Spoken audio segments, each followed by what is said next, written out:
আমি সবার প্রথমে সেই স্লোগানটা দেব, ইনকলাব ইনকলাব। ইনকলাব স্লোগানটা দিলাম, বিপ্লব দীর্ঘজীবী হোক। আমরা বিপ্লবের ময়দানে আছি আজকের নয়, গোটা দিন, আরো সময়, আরো কতদিন, আরো নিজের জীবন শেষ অবধি সেই জায়গাতে আমাদের যেতে হবে। আজকের যখন সভাটা শুরু হচ্ছিল সকালে ভান্ডারখালীর কাছ থেকে, তখন সঙ্গীতার সঙ্গে কথা হচ্ছিল, খুলনা অঞ্চলে যখন ও ঘুরবে তখন ওর পরিচয় পরিচিতি প্রথম পা পড়া, তারপরও মিশেছে অনেক মানুষের সঙ্গে। ও কোনো এক পাড়ায় ঢুকেছে, ও দেখেছে একটা গোটা আদিবাসী পাড়া, সেই পাড়ায় একটা স্কুল বন্ধ হয়ে গেছে। মানুষ তাকে জোর করে নিয়ে গেছে, অনেকক্ষণ ধরে হাঁটিয়েছে। প্রথমে কর্মী হিসাবে ওই পাড়ার কর্মীদের উপরে আমরা রাগারাগি করছিলাম, বলছিলাম এতক্ষণ হাঁটাচ্ছ কেন, অনেকটা দূর যেতে হবে, অনেকটা সময় লাগবে। পরে বুঝলাম না, অন্যায় ছিল, এ কথাটা ভাবা অন্যায় ছিল।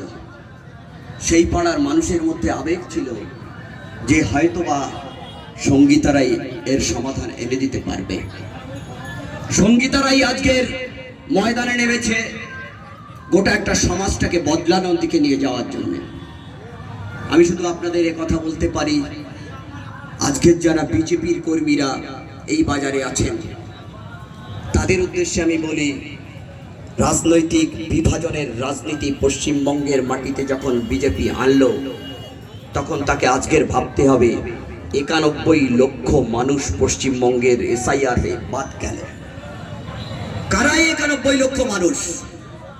এই পশ্চিমবঙ্গের মানুষ যারা মৃত, আমাদের কোনো বক্তব্য নেই। যারা ডবল এন্ট্রি রয়েছে, আমাদের কোনো বক্তব্য নেই।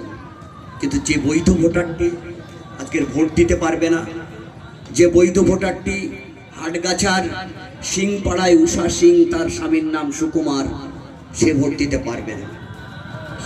যে আজকের অমলদার পাড়ায় যে ডিলিট ভোটারটা রয়েছে, সে আজকের ভোট দিতে পারবে না।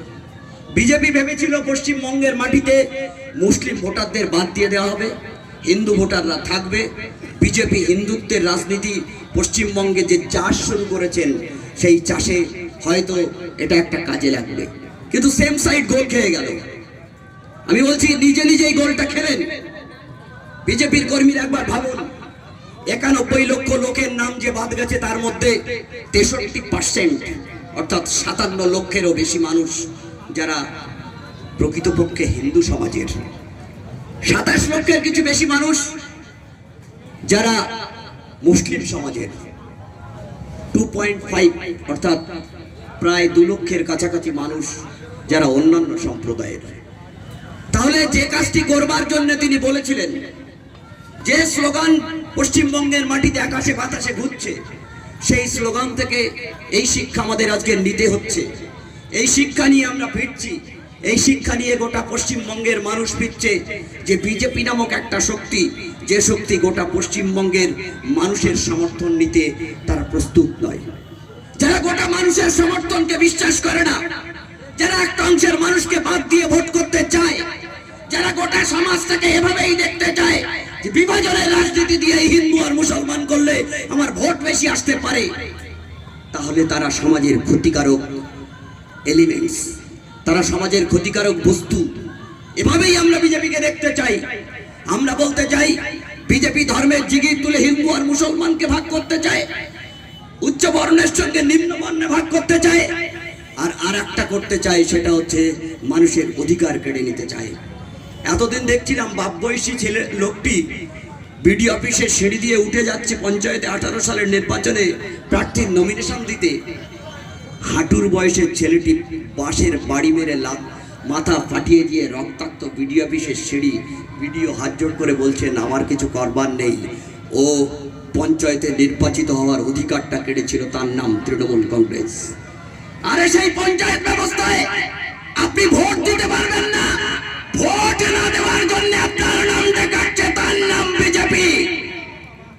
এই বিজেপিকে সমর্থন করবেন? এই বিজেপি আপনার সামনে সমাধান আনবে? যে বিজেপি 100 দিনের কাজ লুটের সম্পত্তিতে পরিণত করেছে তৃণমূল কংগ্রেস। বারে বারে বলছেন তৃণমূল কংগ্রেস 100 দিনের কাজ বন্ধ কেন?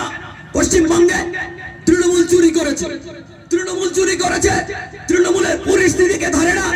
ফ্যাক্ট ফাইন্ডিং কমিটির লোক জাহাজ চড়ে আসছে আর যাচ্ছে, উড়োজাহাজে দমদম বিমানবন্দরে নামে আর ওঠে, আর তারপর সে দিল্লিতে ফিরে যায়। লাখ লাখ টাকা, কোটি কোটি টাকা খরচ হয় আপনার ট্যাক্সের টাকায়। 195 টাকা মশলা তেলের বোতল কিনতে হয় শঙ্করের দোকান থেকে। মাংস কাটছে সামনে, শঙ্করের মুদির দোকান আছে, সেই মুদির দোকান থেকে। যারা বলেছিল হিন্দুর ভোট নিয়ে জিতবে, হিন্দু হিন্দু ভাই ভাই, কোনো একটা হিন্দুর দোকান, শঙ্করের দোকান গিয়ে কোনো একজন হিন্দু ভাই গিয়ে বলেন তো মশাল তেলের দামটা, আমি হিন্দু ভাই, ভোটটার বেলায় হিন্দু আর হিন্দু, তাহলে তুমি হিন্দু, আমাকে 150 টাকায় মশাল তেলের বোতলটা দাও। পারবেন? পারবেন আনতে? যে মুসলমান ভাইটি ওখানে চপ আলু সিঙ্গাড়া পাচ্ছেন, যে আমাদের খাবার দেয়, তার কাছে গিয়ে মুসলমান কোনো ভাই বলতে পারবেন 5 টাকা চপের দাম 3 টাকায় নাও? কখনোই সম্ভব নয়। এই বাস্তবতা পশ্চিমবঙ্গের মানুষ জানে, আর তাই পশ্চিমবঙ্গের মানুষ আজকে বিজেপির থেকে মুখ সরিয়ে নিচ্ছে। এটা গল্প কথা নয়, এটা বিধানসভার মিনিস্ট্রিতে লেখা রয়েছে। এটা আপনার হাতে একটা মোবাইল ফোন আছে, স্মার্টফোন আছে, সেই ফোনে আপনি গুগলে সার্চ করুন, আপনি পেয়ে যাবেন। 2011 সাল বিজেপি বাড়লে তৃণমূল বাড়ে তার উদাহরণ। 4% ভোট পেল, 0 আসন। আর 2011 সালে তৃণমূল কংগ্রেস এ রাজ্যে 184টা আসন পেল, তার 37.78% ভোট। 2016 সালে আসুন, বিজেপি 0 থেকে 3 হলো, 4% থেকে 6%, 10.16% ভোট হয়ে গেল, 6% বেড়ে গেল। 0 থেকে 3 আসন, 3টে আসন বাড়িয়ে নিল, ভোট 6%-এর বেশি বাড়িয়ে নিল। অন্যদিকে তৃণমূল কংগ্রেস 184টা আসন পেয়েছিল, সে 215 হয়ে গেল। 37টা ভোট ছিল, 44%-এ গিয়ে দাঁড়ালো। আবার 21 সালে আসুন, 21 সালে 3টি আসন, 77টি আসন বিজেপির, 10%-এর বেশি ভোট, 37% ভোটে পৌঁছে গেল বিজেপি। তৃণমূল কংগ্রেস আবারও বাড়ল, 211 জায়গায় 215 হলো, আর ভোট পার্সেন্ট 44-এর জায়গায় 48% হলো। আমরা এটা বোঝাতে চাইছি, যারা নিচুতলার বিজেপি কর্মী সেলুনের দোকানে বসে আছেন বা চপের দোকানে বসে আছেন, একবার মিলিয়ে নেবেন।